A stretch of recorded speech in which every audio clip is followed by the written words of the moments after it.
Hi guys, welcome back. In today's video, I'm going to be talking about creating habits that last. What I want to do today is go through the fundamentals of building new habits. The first thing that you need to do when you want to create any new habit is become really clear on what it is that you want to achieve.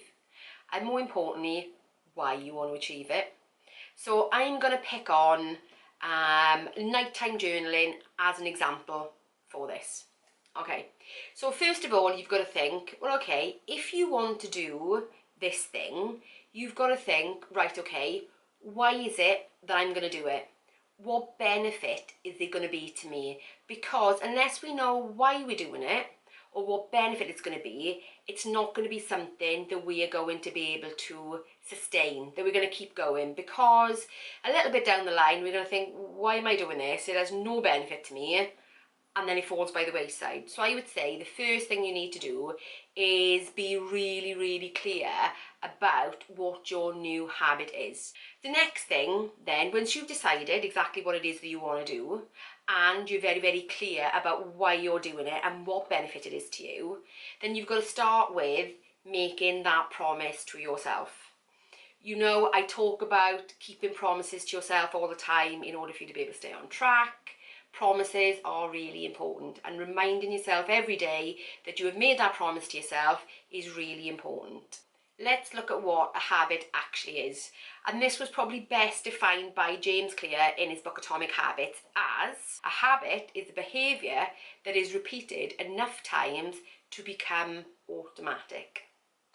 Okay, so the trick is really then is actually getting to that enough times for it to be automatic.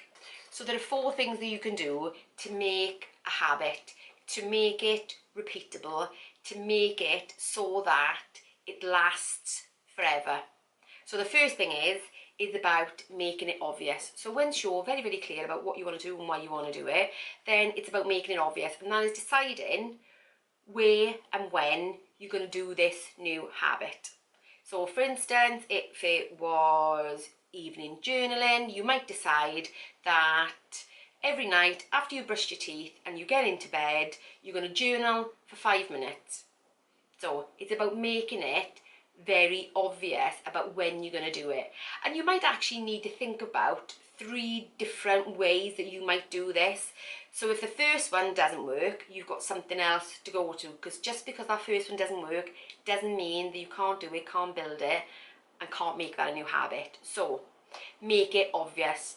Think about what you're going to do, when you're going to do it, and where you're going to do it. And then think about 3 different ways you can do it, just in case that first one or second one doesn't work. Then you've got a 3rd one to fall back on. Another thing to say here is that actually motivation is a little bit overrated. I think we rely on motivation to change our world, and quite often motivation is what gets us started, but it's not what keeps us there. The next thing is about making it attractive. What do I mean by that? It is about making the thing that you do interesting and attractive and pleasurable to do. And when I say that, so if I just go back to the example of journaling, it may be the fact that actually the notebook you have is a really lovely notebook. It may feel nice, the pages may look nice, it may entice you into wanting to write in it. Or you may decide to light one of your favourite scented candles when you journal. So that is enticing as well, and that is something that makes you feel like, yeah, I really want to do this. This is a nice experience. Or for instance, if increasing your water is something that you want to do, you may decide to get yourself a new bottle that actually you quite enjoy drinking out of. So it's about making the thing you do enticing, attractive. Even, it doesn't have to be that you bought something, it could be the fact that actually it's time for you to relax. So that bit of downtime, that bit of switched off time is enticing in itself, just to have that 5 minutes of peace to yourself. The next thing is about making it easy, and that is setting your environment up to make sure that it's easy for you to do. So if it's the journaling, it could be the fact that you actually put the book with your pen and the candle on your bedside table, so that when you get into bed, it's there ready for you to do. Or to make it even more obvious to you, you could put it on your pillow, so therefore you have to pick it up and move it when you get into bed anyway. So that might make it even easier for you to do. The last thing is to make it satisfying. So it's to really enjoy the process of what you're doing. So again, if it's journaling, you might find that actually that time allows you to release your stress, to feel much happier, especially if you put in gratitude at the end of that journaling, because you end on a positive note. So it's making sure that the process of doing it is actually satisfying.